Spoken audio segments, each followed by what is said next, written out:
Today we have Malcolm Kelner, comedian, actor, and you might have seen him on the most recent Hulu's Chippendales. This man's very Hollywood. He's also one of the co-hosts on Two Woke Boys with Jeff Zenizik. And today we're just going to talk to him. Is it going to go well? We don't know. Anyway, enjoy this episode. Sadly, I didn't do much dating in high school. I was dude. Yeah, I was kind of nerd, I guess. Well, I mean, not really. Look, I played sports and stuff too, but I wasn't like that cool. Yeah. Yeah. Didn't really like do anything dating related until college. You were fucking in Emerson? Oh, Piano Row, Little Building, Colonial, Paramount, every dorm. I was in guys. My boy Menace. Oh, fuck, Malcolm's here. Someone's gonna get fucked. Looking like twins. That's Mary Kate. That's Mary Kate. That's Mary Kate. Look at these twins. That's Mary Kate. That's Mary Kate. That's Mary Kate. Look at these twins. That's Mary Kate. That's Mary Kate. That's Mary Kate. Look at these twins. That's Mary Kate. That's Mary Kate. That's Mary Kate. Titties out, just like LA's so small though. Yeah. Whenever you like meet someone at a mic, it's always like 10 mutuals or something. Right. Exactly. I met Jeff at like the Shoebox show and we followed each other, and I saw Theo Vaughn followed him. I was like, whoa. Yeah. Hollywood, dude. Yeah, Jeff is great. He's just a matter of time before he hits it. You know? He's sick. Yeah. I remember he told me he's also like a tennis coach, right? Yes. He did like, yeah. Yeah. How'd you guys meet? We met at a Flapper show. Oh, okay. Yeah. That's cool. And I was just on the lineup doing 5, and he was the headliner. Oh, okay. And I had heard him talking about like softball and that like baseball and softball. And he mentioned he's in like a comedy softball league. And then so I'm like, hey, you got an extra spot on that team? Because I played baseball at Emerson. Yeah. And so yeah, I like joined the team and we became friends and knew we wanted to work on something together. And then like I was doing this character, like the Cole character from Two Woke Boys. And then he's like, what if I do a similar character and then we do like a parody podcast of that, like a parody woke podcast. That's sick. And then so I'm like, yeah, sure, we'll give it a shot. So we did like sketches basically, like as a fake podcast, which were just like 5-minute things. And he's like, what if we tried doing this for an hour? And I'm like, there's no chance that's gonna work. Yeah. And then we did it and did like an hour and a half, and it was easy. And so I'm like, all right, I guess we're just gonna keep doing this. That's sick, dude. And yeah, now What episode are you guys on? 120 something. Damn, dude. Yeah. What do you mean by like a parody podcast?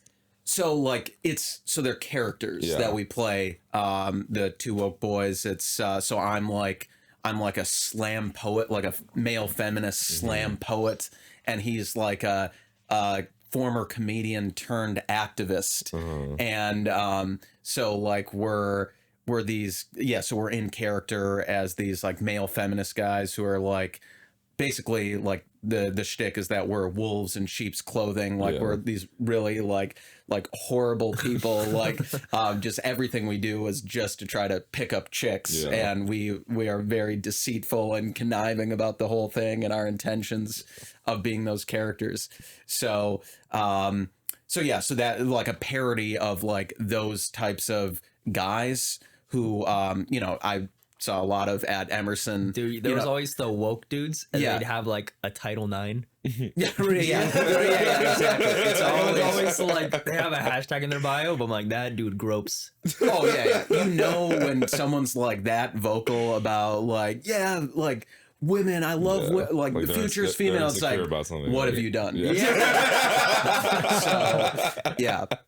There was a guy, I mean, I'm not gonna name names on here, but I mean, there's this classic guy who was like at like every rally, every women's march, every meeting, he'd be out there with a megaphone and signs and stuff, and then like 15 women came forward to accuse him of some sort of sexual misconduct. And it's like, when there's that many, it's probably probably something happened. So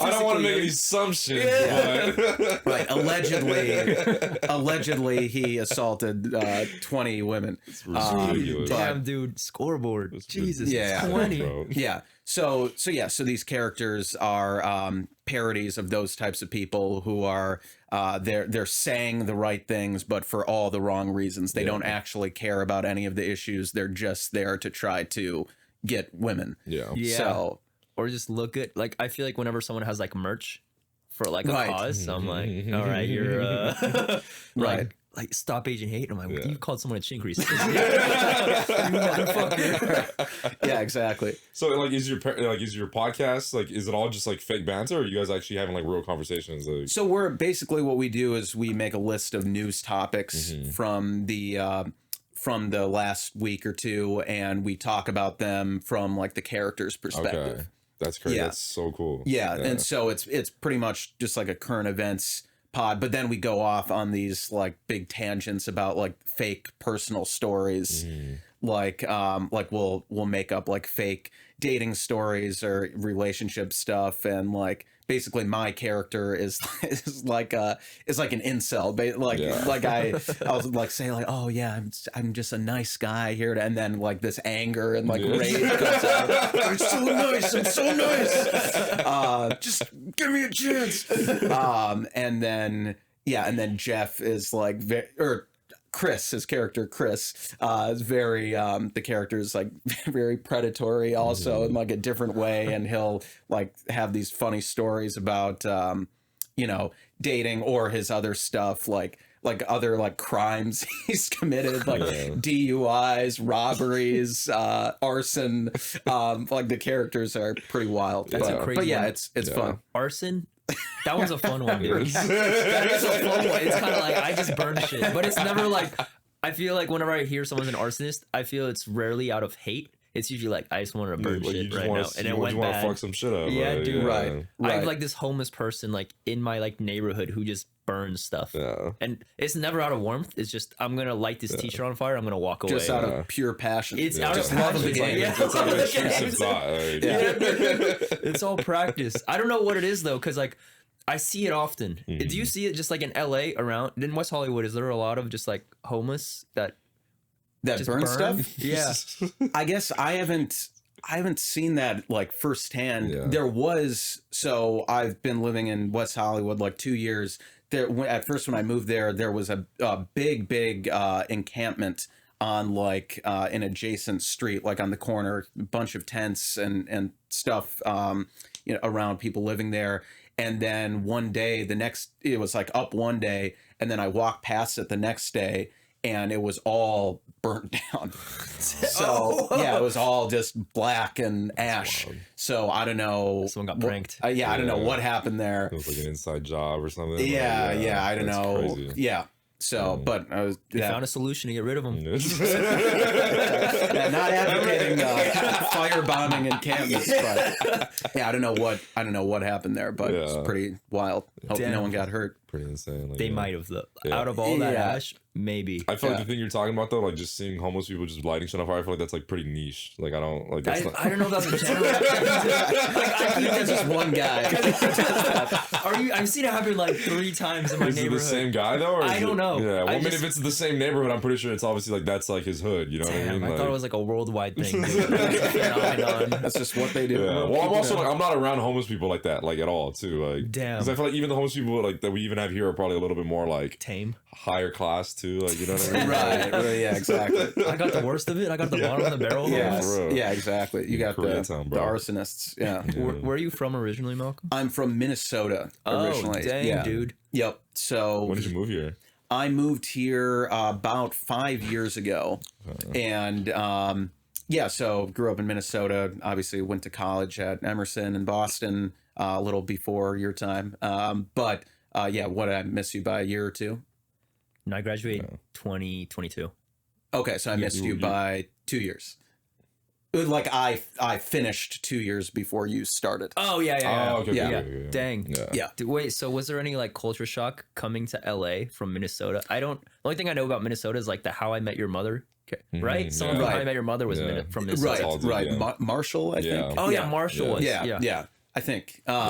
But yeah, no, Minnesota. So I grew up just outside Minneapolis. So it's like a pretty big city, like in a suburb there. I would compare it to maybe like a Glendale here, like that version, like a suburb of, next to a big city, LA. I guess they would be mad that I called it a suburb, but they're like, we're our own city, bro, we're our own city. But no, I love Glendale. But yeah, that's so I lived there. I said Glendale because I lived there my first few years here. Okay. And but yeah, so I grew up suburb of Minneapolis. Went to what's that? Was there homeless there? Not as there were some, but obviously not a great place to be homeless when it's freezing cold. That's true. For months. This is the LA is like the perfect place. Prime real estate for homelessness. Exactly. So yeah, tough to be homeless in Minnesota. So there were some, not as many, but anyway, but yeah, grew up suburb of Minneapolis, went to high school in Minneapolis. And so it wasn't that crazy, like going to school in Boston, another like large city, and then coming out here wasn't that wild. When people hear Minnesota, sometimes they think like, oh, like cornfields, like flyover country. Yeah. That's still like a lot going on. Yeah. Yeah. You ever like fight anyone there? Fight anyone? I don't know why, but I feel like people from outside of like New York, California, like they wrestle in their pastime.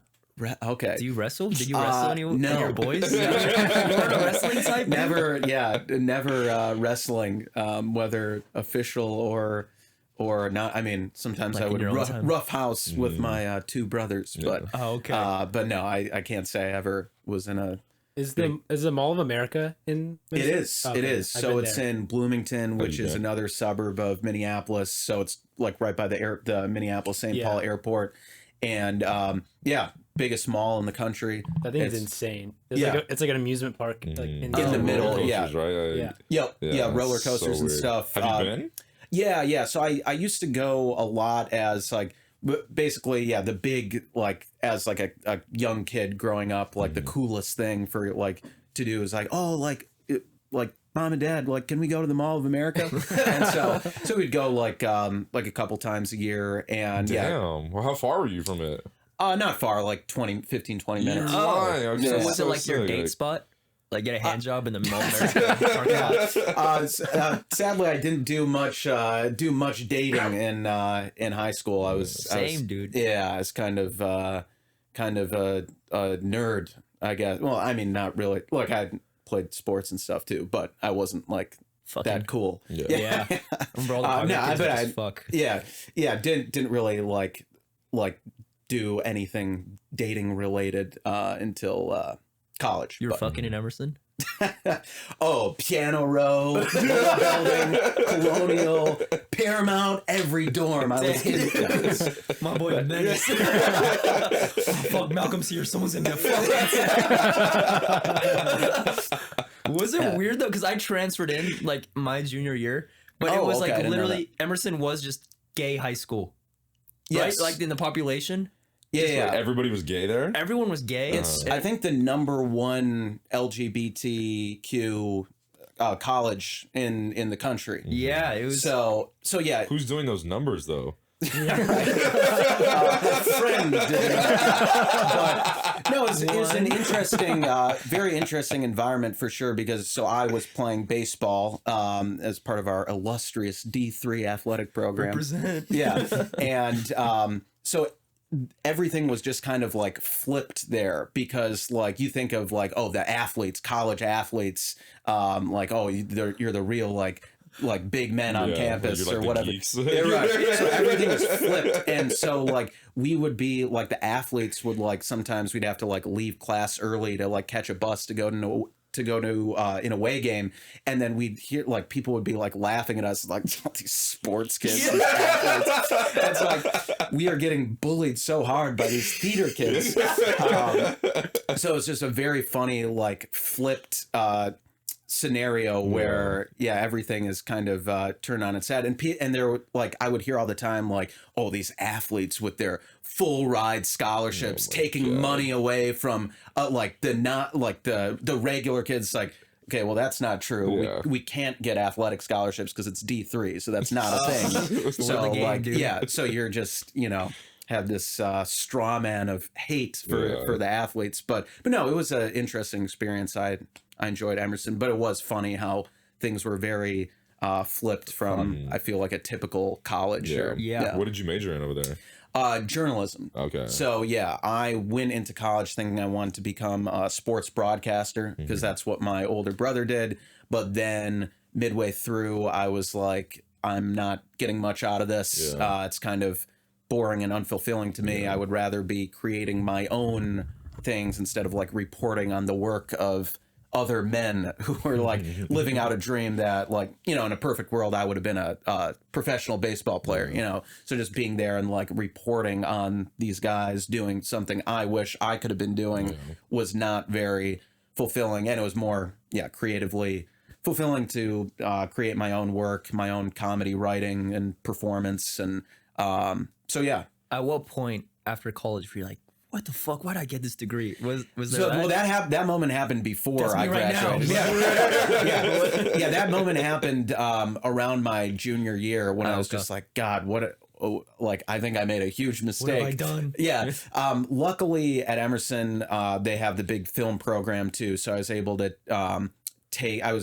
like do a bunch of student films. There were some acting classes for non-majors I was able to get back into the creative performance world. And I was like, okay, this is definitely what I want to do. I looked into changing majors, but that would have involved spending more time and money there that I was not about to do. So I'm like, all right, just going to get this journalism degree, but then I'm going to move to LA soon after and try to do the whole thing. So Was there anyone from your year that like popped off and you're like, wow, look at them in this Marvel movie as a waiter? Yeah, not yet. I don't think at least at that level.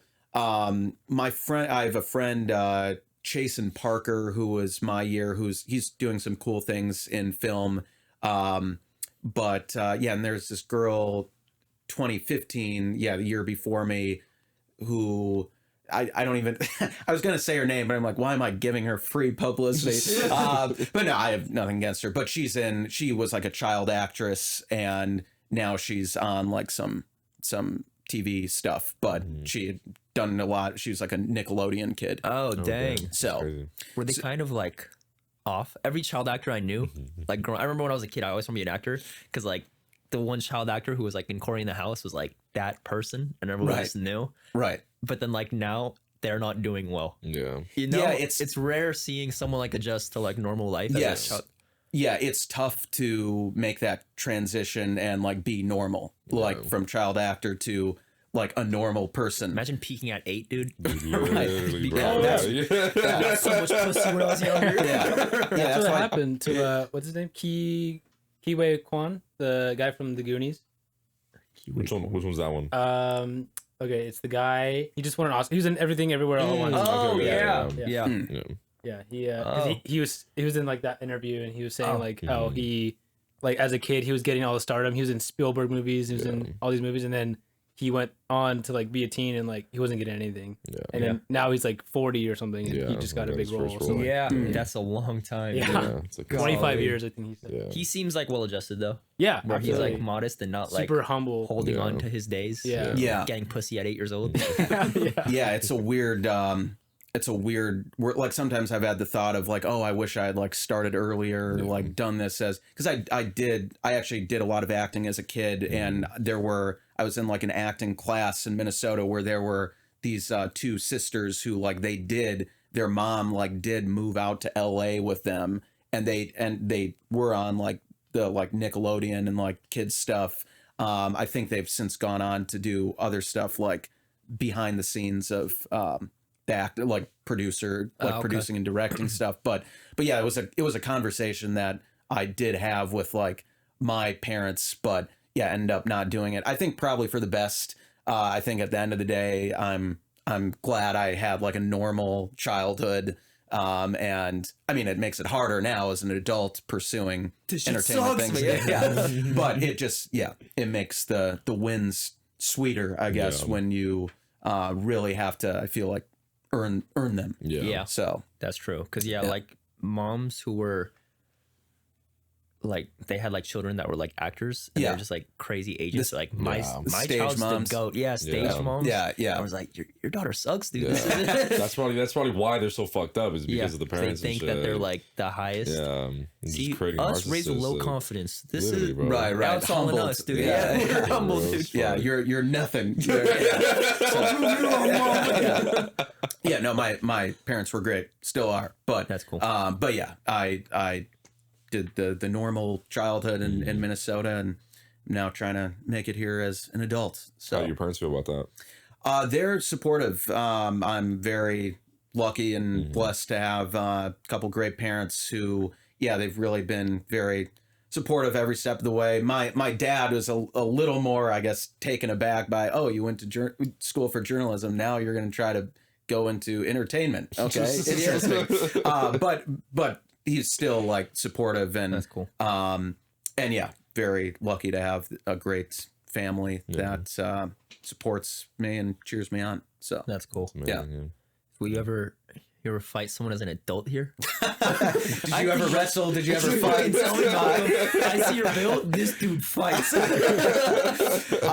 Can't say I have. No. Yeah, I have never fought someone. I don't know if I've ever been in like an actual Confrontation. fight. Yeah, like a physical, like punches thrown fight. Yeah. I think I might cry, dude, if I Yeah. knew. I don't think. Yeah, I guess. Stay Yeah, clear of I'm that forever, pretty. like, I'm pretty soft, I guess. We'll just. Do you ever have beef in like college where it carried over to real life? Not real life, but like post college where you see him on set, you're like, there's that fucker who said my film sucked. Yeah, I mean, there were kids, some kids who were when I was starting to do the film stuff at Emerson. There were some kids I thought were like pretentious and like narcissistic or whatever, Yeah. and I would like sometimes see him at like a party here and be like, oh, like there's that guy, but I wouldn't Tackle like him. yeah, I wouldn't start wrestling or fighting. I would just make passive aggressive comments behind his back. But no, yeah, I guess I'm just like pretty non-confrontational. That's the Minnesota in me. Yeah. That's nice. Yeah, I feel like everyone there was like really nice. Or even geographically, I don't know where that is. North? Yes, It's the hat, right? It's the hat, like the man in the map. yes, Okay. exactly. Yes, Perfect. the guy holding the chicken, right? Yeah. Yeah. Yeah. Yeah. You've never heard of that before? No.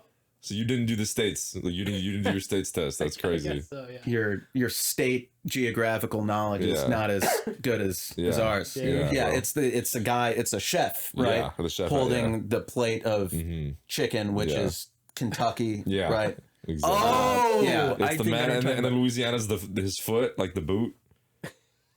You've talking about. I thought never seen Louisiana that. was like south. That's Yes. So Wait, what, wait, when so- you wear shoes, like where do shoes go on your body?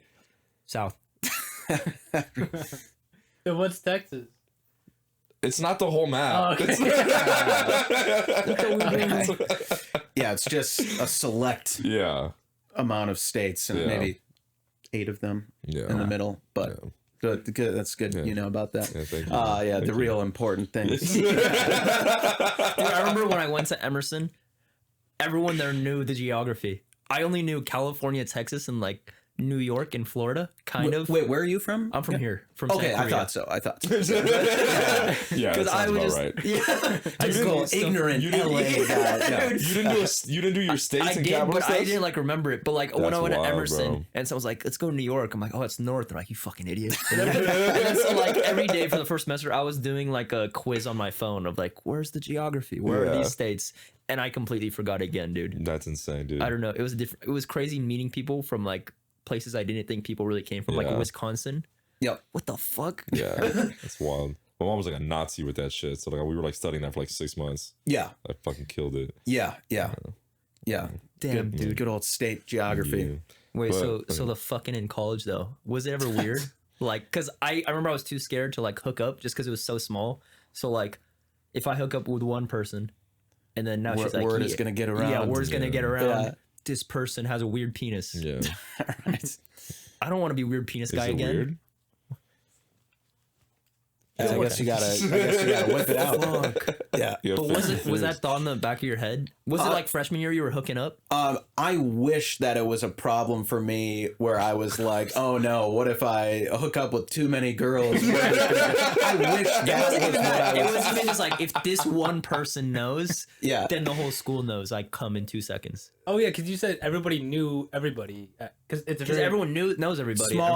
Small community for sure. Yeah, no, for me it was I guess not that. It was a different experience because I ended up like getting a girlfriend my last year and a half, so I wasn't playing the field as much, but yeah, no, it's can't say that was ever a concern. The concern was more like, okay, let's get to the point where people are taught there's something to talk about. But no, it's first couple years is like, oh, college girls, hobo. Right, yeah. But then, end up kind of settling down for the time being. But now I am a single man once again. So Just fucking.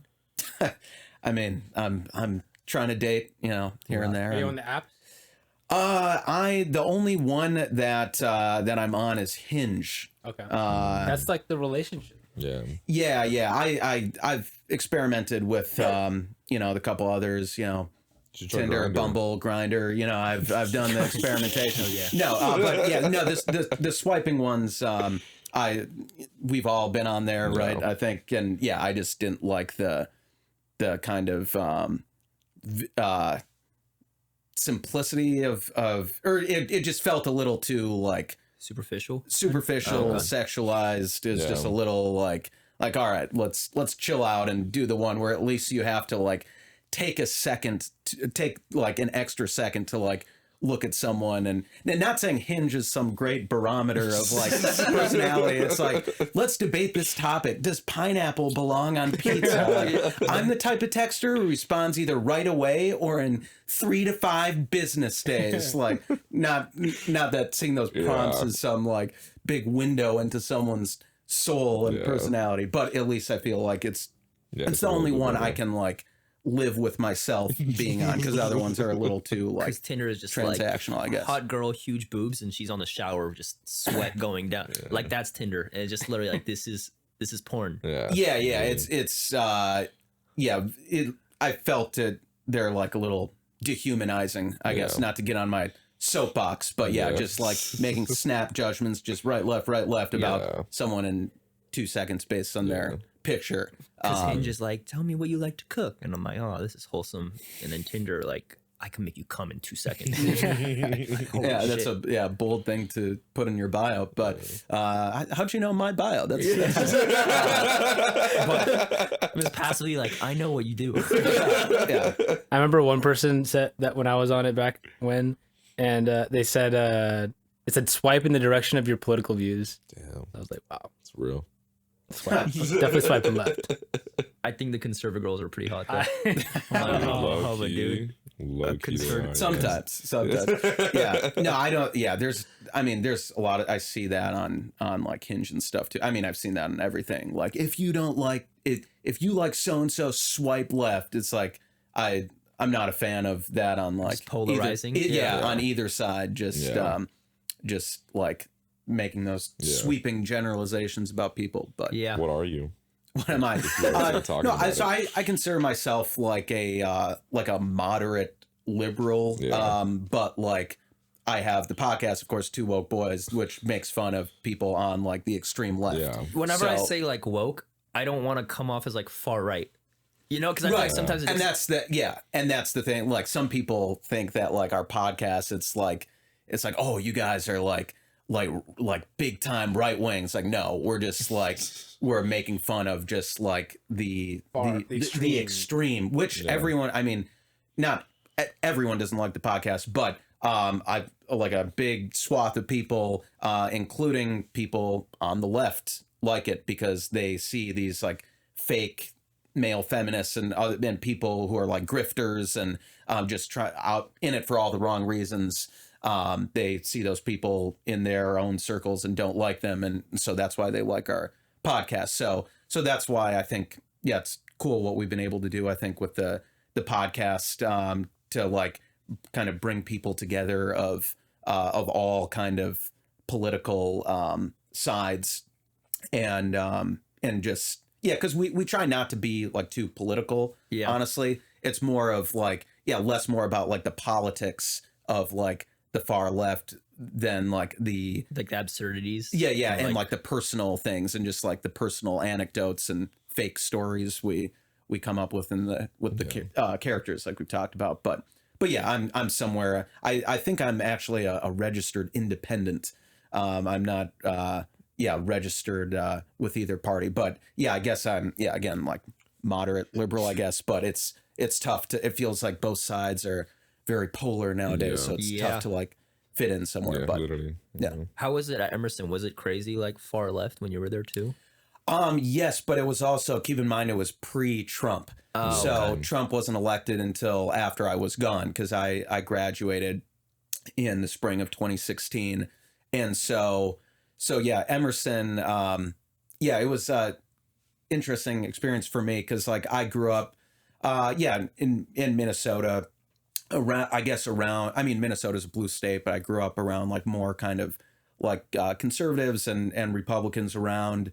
And then Emerson, obviously very liberal, but it exposed me to different things, different viewpoints, but also like it's like seeing the extreme of that was like, okay, I think you're maybe taking it a little too far. Yeah. So, dude, I remember I was like part of the stand-up group, and then we're having a meeting of what we can and can't say, and I was also like the only person that wasn't white in the room. Yeah. And then like the president was like, we can only joke about white people, no minorities. And I was like, why can't we joke about minorities?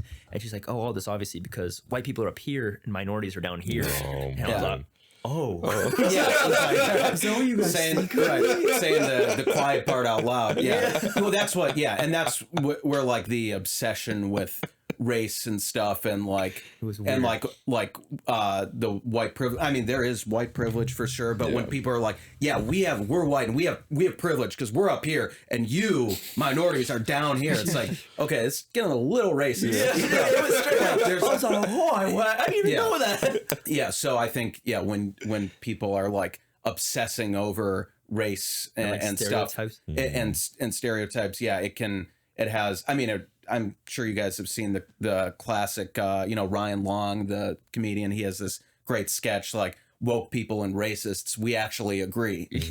And then so it's like, so a woke guy and a racist guy, they're saying like the racist guy is saying like we should have like segregation, keep everyone apart. And the woke guy's like, we should have separate spaces for separate, people of color. It's like, well, you both want the same thing.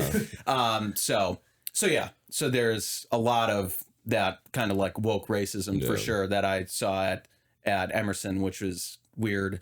And I'm sure like even like weirder and more annoying for like a non-white person. I remember I learned about stereotypes about myself through a white person. Right. Like, I remember I was like in this race class, and this one white girl, I think we're talking about like Asian people. She's like, oh yeah, and like Asian men have become desexualized. And I'm like, we have? So you don't think I'm sexy? And they're like, but like they're women, they're always so sexualized. I'm like, how did they do that? Please tell me more about my community that you're not in. I'm like, and then I remember, I think a teacher said Hispanic, and then one lady, white girl raised her hand, and she was like, actually, they don't like to be called Hispanics because that's really problematic due to like in 1800. And then she talked about like the origin where Hispanic came from, just because panic's in the word. She's like, they like be calling Latinx. And I'm like, oh, do they? I'm because like, the polls have shown that like 3% of Latina Latinx people I think 2 or 3%. I've seen polls of those people use Latinx and like that term. The whole language is based off of like masculine and feminine like terms and shit. Right. So it's like that's like you're like literally you're virtually like you're like changing the whole game. Yeah, It's exactly. just Like, like- it's stupid as fuck. Right, Like, it's you're just like silencing it. rich white people, Yeah. rich like elitist white people in a room, like rebranding Yeah. another Help 'em out. race, Literally, and they're like, yeah. I don't think we want this. Like, Yeah. no, you want Yeah. it. We know what's best for you, so shut up and be Latinx. So yeah, so that aspect of the whole like Yeah. left, I do not like. Yeah. There was like I think there was like a guest speaker at Emerson, and she was Filipino too. And I'm like, oh boy, cool. Like I never see another like alumni that's Filipino. Yeah. And she's like, hey guys, like I see you represent the Filipinx community. I'm like, Oh, you're one of them. Yeah. Well, I don't know. Filipino. I'm like, I'm not playing. I don't know if I've even heard that. That's Me neither. I'm like, hilarious. Great, did they give you a script too? I was pissed. I left the call. I was like, all right, she's not one of us. Yeah. you fucking traitor. Yeah, it's so wild because Yeah. all that stuff is like it's a white creation Yeah. of Yeah. these like fake terms to Yeah. like rebrand different races as their own like pets. Yeah. Yeah. It's very it is racist. Yeah. And so I'd rather be with a straight up racist person because they're more fun to joke Yeah. around. right. Literally, At least like, you're right. so- At least you know where they They're, stand. they're more real. Like, yeah, they're more of a real person. Right. Yeah. What are you like? Where do you? What's your ethnicity? So I'm Jewish. Okay.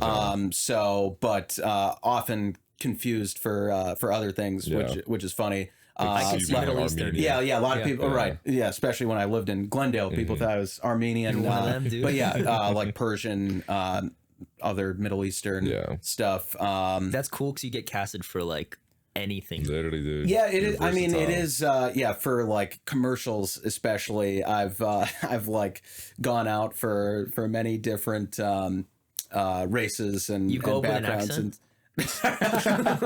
yeah, haven't gone that far, but That'd be sick, dude. haven't gone that far in my Commit all the cultural way. appropriation journey. But I totally forgot I have like this mustache right now, Mustache which too, is dude. Usually I have look. a beard, but yeah, the mustache is something I've just been doing this for like commercials because That's sick. like I have these comedian friends who are like curly hair mustache guys who book all the time. It's like a Oh. cheat code.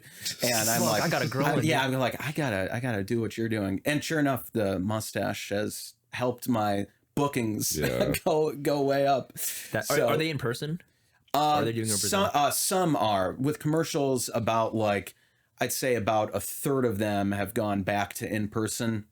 All the film and TV stuff, first round, all of it is still self tape. Oh, okay. Yeah. So I prefer the in person for commercials or for anything really, to like be in the room. Because it seems like you're doing like a set and you gotta charm them. Right. Because yeah, so much of it is like not what you're doing on camera with like the script, but the connection with the casting people I'm in and like a gift basket. right, a nice little bribe there, but no, but yeah, just like showing that you're like a normal person, Yeah. I think goes a long way, and you can't do that with the self tapes.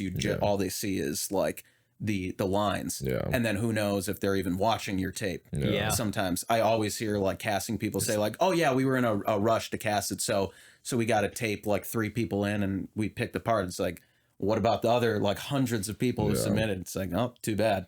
Do you have an agent right now? Yeah. So I have an agent for commercials and an agent for film and TV. Oh, okay. And how often do you get in like film and TV stuff?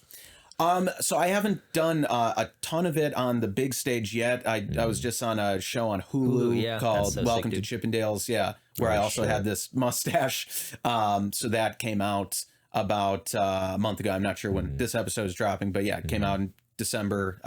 Episode 4 of the 8-part series. Is it like the strippers? No, I was not a stripper. Okay, no, but it's about the it's about the It's about the strip Okay. club, yeah, Okay. and the wild story behind Okay. it, and it was founded by this this Indian immigrant, like a rags to riches American dream story, played by Kumail Nanjiani, who he's amazing in the role, but yeah, he comes to America, like owns a gas, like saves up to buy a gas station, That's and then saves up crazy. to buy a club, has this idea to turn it into a male strip club, and then it blows up, but then it all and he makes a lot of money, gets famous and everything, but then it all goes to his head and he starts doing some horrible, unforgivable things, like which I will Breaking not Bad. spoil for anyone who wants who wants to watch the show.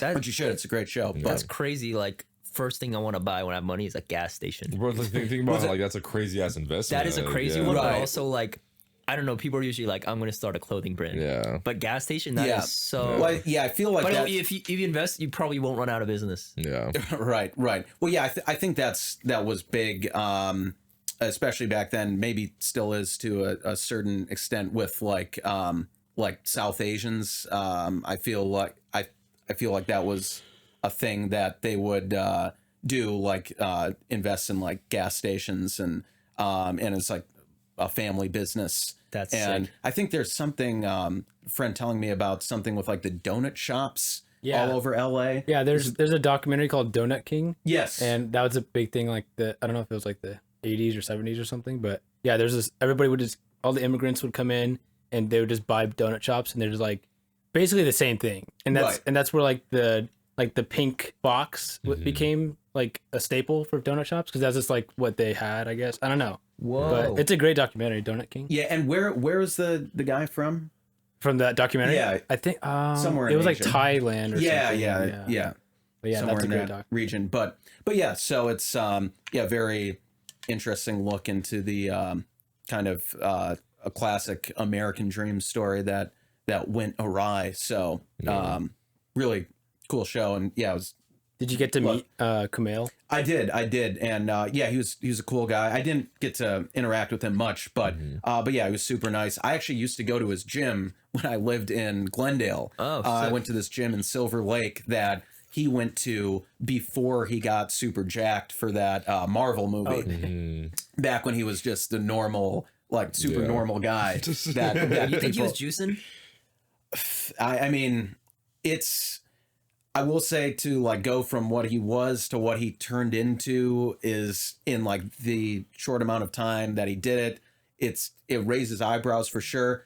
Having said that, it's like a lot easier to make a big transformation when you have like a team of trainers, a Right. team of nutritionists, like you're like this whole team around you, like with just a job to like we're gonna get this guy jacked. And especially So- if they're paying you millions of dollars to be in this movie too. It's like Yeah. even just with that motivation. alone, Right, too, right. like- So it's like people underestimate how helpful that is Yeah. to get to a certain point. But yes, he is like he did that in his I think around like age 40. Also like, Damn, the thing with that's like tough. is and I don't mean to like I'm not making any accusations, Kumail. So if you're watching this, no, Yeah, but- you're not, Yeah, Charles. right. But like the thing that's kind of weird for me about his transformation is like his face. I don't know if you've noticed that, but like Yeah. he got this like big like rock like square jaw thing where it's like it's like normal to like change your muscles, but like when your face Jawline. it's like the Barry Bonds like head. I don't know if you guys are baseball fans, but like Barry Bonds when he was with the Pirates, he was like a normal sized guy, and then when he started, I mean, his steroid use was never like he never had a positive test, but anyway, he was like he took some stuff and like his face grew. Whoa. And his head grew. That's a crazy like look. a lot. Bro. Damn. Wow, And that's something. so it's like, yeah, I don't think it's normal for your head to Yeah. grow. But yeah, so the Kumail thing is interesting. Like he clearly like worked very hard and had a great team around him. But yeah, it is whenever someone like transforms like that and that quickly and at that age, there's going to be questions. Yeah. But yeah. And what role did you play in that show? So I played the character's name was Buddy. I was a UCLA law student trying to unfortunately my backstory of my character was never really explained on the show. I was just like a guy in line with like a friend. We were trying to get into the club and we were arguing. So the thing with the club was it would be like women only until 10 o'clock. And then they would let the men in and the men would go to try to, pick up women in there. So like the men would line up before 10, and then so me and this other guy in the scene who is based on a real life person, they won't let us in. And so we were arguing with the bouncer about why, And turns out that they were giving out, so Kumail's character, Steve Banerjee, was like kind of racist and like wanted to keep black people out of the club, or like limit them, like have quotas. So he'd give like VIP cards out to white guys who to like skip the line and to try to like limit the amount of black people in there. And then the guy who played my friend in the show, he ended up, the real life character ended up suing the club for racial discrimination and won. And that kind of started the downfall of Steve and Chippendales and yeah, so interesting kind of true story. But yeah, so I was there in line arguing with the bouncer. Very quick scene. It's like 30 seconds, but it was all improvised, which so was cool. interesting. Wait, so when you auditioned, was it like your self-tape's like, imagine you want to get in a club, go? Kind of. Wow. Yeah, it was, they gave me like a loose outline of the scene, but there were no scripted lines for me. They said improvise 3 separate takes, as if, yeah, you're trying to get in and they won't let you in. Luckily I had, not a lot of other people did this. I looked up, they had this character, Don Gibson, who was the friend. I looked up Don Gibson, found out his story, that it was like this black law student who was getting turned away because of his race. And then so I made that a part of the improv and the audition, and maybe that little extra research helped push me ahead. That's sick. But yeah, so it was just 3 improvised takes, and then got on set, improvised it again. I expected to be like reined way in, and like after the first take, when I got there, I'm like, all right, this is my 15 seconds of fame. I'm gonna get my money's worth. And so like I just like talked like every chance I could get. It was like all these lines, and then I expected the director to come over and be like, hey, chill out, like you're here for one day, like know your place. And then she started coming over after we cut, and I'm like, oh god, here we go, I'm screwed, they're gonna fire me. And then she's like, yeah, Malcolm, just like take a little half step to your right, other than that, keep doing what you're doing. That's great sick. job. I'm like, oh wow. So it's like the biggest thing I've ever done, but the least amount of direction That's I've ever sick. gotten. Yeah. So I guess at that level, they just trust that, like, if you've gotten there as an actor, that you know what you're doing, and they're just gonna let you do your thing. I'm sure not all things are like that, but I think that kind of is the way it is in general. Like, a director will kind of let you provide your own voice into the lines, and When you're there, do you ever have the intention like, I want to kill for this crew right now? Like when you're on set, like do you ever like look for that validation? You're like, I hope the fucking Grip's laughing. well, so Which is probably bad, but like, right. So with that, it wasn't so much like get laughs, because it is like a serious scene, but I totally do that for like commercials, and like funny shoots. Like I did a commercial last year where it was supposed to be comedic, and there was a lot of improv, and so I would say certain things that like got the crew members to break, and they'd have to like cut because they were like laughing. Yes, I love that. And then so in my head I'm like, yes, let's go. Like so yeah, it was basically like, yeah, exactly what you were saying. For like comedic shoots, I definitely try to do that, and like I know I'm doing something at least kind of right when I'm like getting people behind the camera to laugh. So but I remember, I think I was doing that during a shoot, and I think everyone was laughing except the director, and I'm like, oh fuck. He's like, yo, we gotta wrap this up, dude. And like the fucking like PA's like, yo. Like, I've been turning the PA, but the director's like, I should have fucking cast the other two. So it's it's definitely a fun thing to do to it is a performance, and especially when you're able to improvise and people don't know what you're going to say, that makes it even more fun, because I love improv, and trying to do more crowd work with my stand-up.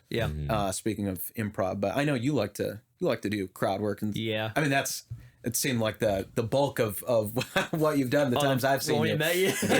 on stage. It's a chateau. Your crowd work is awesome, dude. Thank you. So yeah, I'm trying to get on that level, but yeah, doing improv in a film setting is a lot of fun. Did you do like UC? Actually, wait, we might cut this out.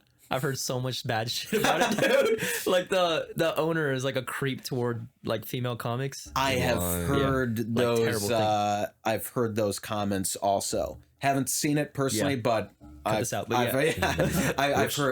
it. Which dude is it? Was that dude that you? The old dude who has a backward baseball. If you're like above 40, plays the guitar, above 40 with a backward baseball cap, like ooh, and the ripped jeans. And, jeans. Yeah, it is. He's interesting guy. And he always wants to lie when you on stage. He's like, "Hey, what have you been in?" I'm like, "YouTube, nothing. I've been on nothing." He's like, "All right, we'll say Amazon Prime." You got a Netflix special. HBO, Amazon Prime. That's exactly what he sounds. Yeah. He's like, "Just say you got back on tour." And then I remember the last time I performed, he was like, "You seen him around the U.S. He just finished tour. All this." And on stage, he's like, "He's fucking lying." And then I don't think he really pays attention just because he's in his own world. Yeah. He's like, and I'm like, this dude. But I heard like he brings like female comics like to the back. I don't know if he like Louis C.K.'s them. But Jesus. At least he's giving them stage time.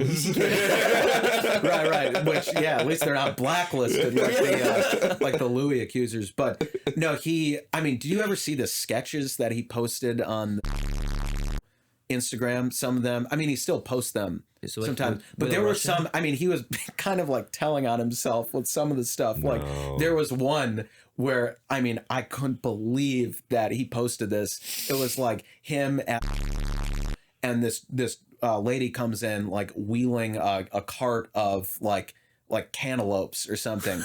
And that's a crazy thing on carts. So you already know it's something weird is happening.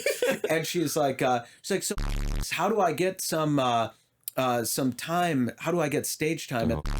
God. And he's like, can I have those? How about if I buy a couple of those melons from you? Oh. And she's like, okay, like here you go. And he's like, oh, I wasn't talking about the fruit or something like that. I'm like, how is this real life? Yeah, and then so of course like people were lighting up the comments, particularly women being like, we're still making like these jokes of like suck my dick for stage time in like 2022. That's crazy because you just bring a friend, you get 5 minutes. No, right. Flappers is the same. It's literally so easy to get stage time. Like, why are you even saying this? It's just inaccurate. Not only is it unethical, it's inaccurate. It's like out of all people, at least go to the store. You're gonna suck off this. Have you been at Shoebox as well? Or So Shoebox is a great show run by friends of ours, Ben Gordon, Logan Quiros. Was a monthly show. They are hopefully bringing it back, but I was lucky enough to perform on it at the end of 2021, and great show, and one of the best like independent shows I think in LA. Yeah, the lineups they get is like crazy. Great lineups, great venue. They pack it out, and it's like great crowds too. It's like crowds who are really there to like laugh at some wild stuff. Obviously, both Ben and Logan like really like push the limits with their comedy, which I respect a lot. Especially Logan, like he says some wild stuff. I remember there was a meme Logan posted where it was like, I would think it was like stand-up comedy, and then one comic was holding a box of all these stuff, and it was like crowd work, like structure, jokes, and then it would be like a picture of like Logan, and it just says racism. And then the other comment was like, "Are you sure that's all you need?" I'm gonna insert it right. Remember to post it. It was like the funniest meme. No, I think I saw that. That's classic. Funniest ones, and I remember Ben also he also goes like pretty hard just in the paint. Yeah.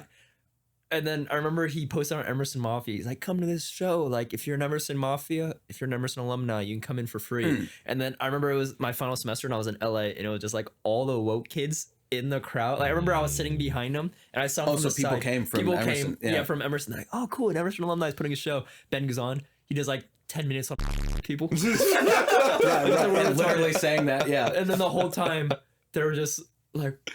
I was talking to him like, yo, dude, you just like woke him up, so like stand up. Yeah, right. They never went back again. Yeah. Oh, that's so funny. Just taking a bunch of these like typical Emerson kids and dropping them in like the most like hardcore show. It was like the first week of like Emerson ELA. Yeah. So then they're like, holy shit! Like they were just in this bubble for the longest. Yeah. And then, is ELA different from like Boston Emerson? it's it's just like it's pretty much. Everyone who wants to spend their final semester from Emerson can come to this building they have in LA. So I'm saying, like, do you think it's like still the same culture in Boston? Like, No, I think the bubble burst because people were like in real life now. Yeah. And then before, like, at least for my time in like Emerson, Boston, it was like more cliquey and like all the comedy kids in like Boston were like against each other. But then so like annoying, in LA, everyone was like, all right, we're just all friends. Yeah. Like let's hang out. It was really cool. Yeah, and then Shoebox just like broke all. Just burst that bubble. Yeah, that's so funny. Did you do that though? Did you do ELA? I did not because I thought about it doing it in like a fall semester, but because of baseball, I wanted to be there year round. Baseball, the season is in the spring, but they have like fall practices and stuff that I didn't want to miss out on. Also, I didn't really have the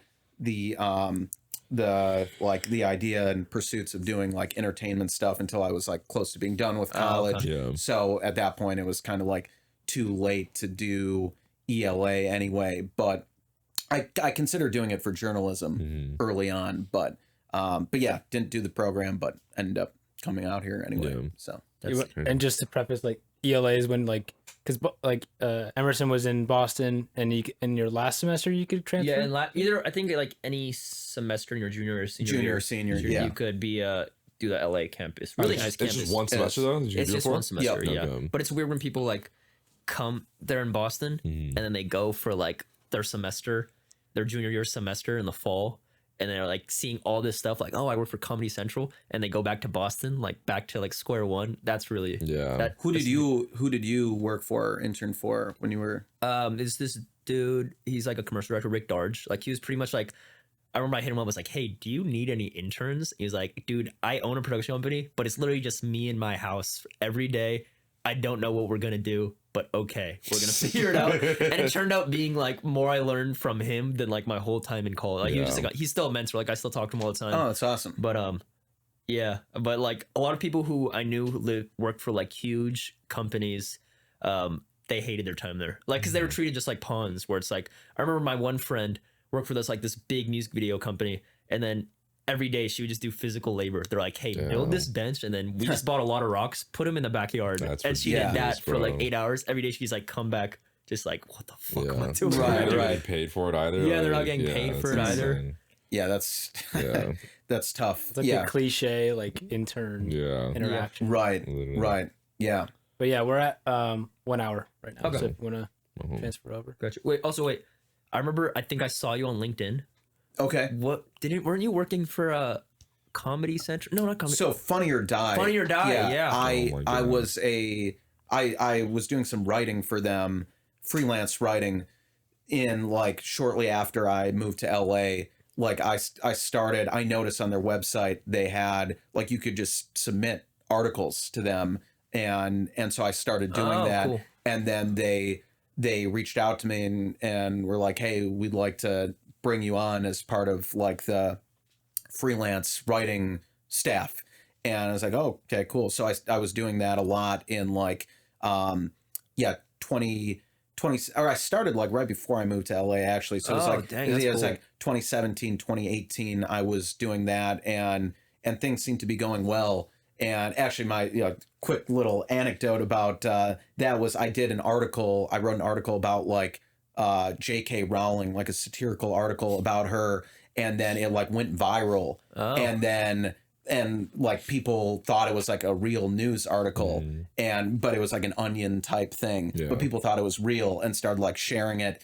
And then J.K. Rowling, like her lawyer, like reached out to Funny or Die and was like, hey, you guys need to take this down. Dang, dude. And they really didn't, because it's covered under it's satire, it's covered under parody law, and so but they did take it down just to like, and the the boss was like, the head writer guy was explaining it to me. He's like, yeah, we didn't have to take it down, but like we want to play nice with her just in case we ever like collaborate on something. But at least you got your little views bonus for the article. I was like, yeah, but it would have been nice to like not have it wiped from the internet. Yeah, damn, that sucks, dude. But yeah, so and was this before the trans stuff? With it was before that. Damn, actually. so now you're not right. So it's like you should say put it back on. Right, yeah, put it back on now. That's why when you said to collab with her, I was like, to do what? Right.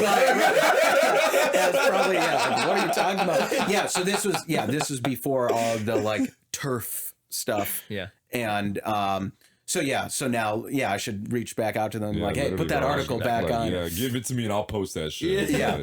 But yeah, so I was doing that for a while until they basically let go all their freelance writers because they were losing money. Yeah. God damn, dude. But it was a fun little gig while it lasted. That's sick. Yeah. But that's Mary Kate. That's Mary Kate. That's Mary Kate. That's Mary Kate. That's Mary Kate. That's Mary Kate. Alrighty, so you know that our podcast is Imma Come Clean. So now we give you a moment right now. We're going to put you in the hot seat. You have a moment to come clean about something. Something that can kind of wow us a little bit. If you're not that interesting, it's okay. You can take a minute. You can think about it. Okay, I might need a second. I should have totally should have thought about this. Yeah. Have you seen this? Have you seen this segment at all? I think I've seen the clips that you've posted. It could be like something simple. Yeah. It could be like just, a guilty pleasure. It could be a story, like something you did in the past, embarrassing story. Sure. All right. I think I got it. Mm-hmm.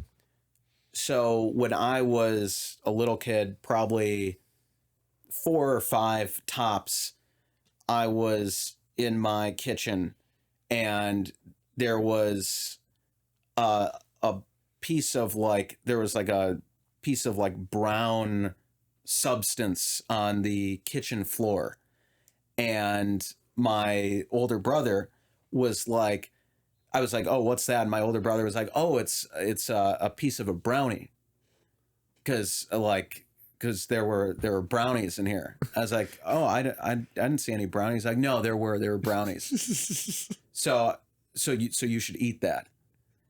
And so I was like, okay, I guess, yeah, I like brownies. So I ate it, and it was poop. And I don't know, and I don't know whose it was, how it got there. You don't have dogs or like? No, we had no pets. I don't know why, but it was. I don't know if like my brother like planted it there, but yeah, my brother basically tricked me into eating a piece of shit, and it was one of the most like horrible, scarring things that I don't even. Yeah. You still talk to him? Oh yeah. we never spoke again. No, we haven't talked about it in a while. And well, now that I'm remembering this, I am gonna talk to him about that. He used to make fun of me for it, but yeah, I don't know, like such a weird, like mysterious thing of like how that even got there, why it was there, why I was dumb enough to believe that it was a piece of brownie when we no, but I mean, think about it. It's like, why would there be a piece of poop on the floor if you don't have like any pets or anything? But also, why would there be a brownie on the floor? But I feel like in that moment, it's kind of it's like it's your older brother too. Like you're gonna trust him. Like right. Did it taste how it smells? That's a good it was really, really bad. Yeah. Would you do it again? No, unless I was on fear factor. Yeah, unless I was tricked or on Fear Factor with a chance. Money involved. You're right. Imagine a self-tape for Fear Factor. Just send a video of you eating. Hi, I'm Malcolm. I'm Malcolm, non-union from LA, and I'm here for Fear Factor. Just pick up poop. Yeah. Well, how old were you at that point? I think I was like 4 or 5. What did your parents say? Do you remember? I think they definitely like laughed at you. Oh yeah, they were like they were like ha ha. I was like, Mom, Dad, like crying. This is why you do comedy now. Dude. Yeah, right. That's traumatic as fuck, bro. So, I haven't talked about the first thing I do when I leave here is I'm gonna call all of them. I'm gonna be like, hey, what was up with that? Like, what was up with the whole like why was there that on the ground in the kitchen? And so yeah, it was weird. Do you have like resentment towards any of them? No, I mean, I'm over it. I think. What's that? You have to get them back. Right, exactly. Hey, big bro, there's a brownie on the floor. Like, get that Shit. Quarter of a century later, I'll get my revenge, but they'll never suspect it. Yeah, I mean, yeah, it's a weird come clean. That was great. Okay. Happy to do another one if that's because it's I mean, if you weird. have another one, we're not opposed to it. All right. So I am a huge fan of like. So yeah, I'm a huge fan of like soft boy music. Okay. Coldplay's sick. Yeah. Keen, Mumford and Sons. Yeah. Love that. Yeah. And you can find me these rainy days in LA we've had over the last month. You can find me curled up on the couch, just listening to some soft music and just some Eminem and just thinking. Yeah. And my friends like to chide me for my love of Coldplay, but I'm proud, loud and proud. So I guess it's not really a come clean because I've been out about my love of them. But it's more of a fun fact. We want to thank you for being so vulnerable. See, I am. So if any women are watching this, see how like sensitive and in touch with my emotions I am. Just saying. I'm turning into my characters. Stuff I would say on there, but coming clean with an incel. right. Yeah, but no, I love me some soft rock, and in those days where you got to just sit down and absolutely and think about your life. That's so beautiful. I'm gonna check out Mumford and Sons, dude. You should actually. I really fuck. I just hear about like jokes about Mumford and Sons, but I don't know. Yeah. Do you like Kings of Leon?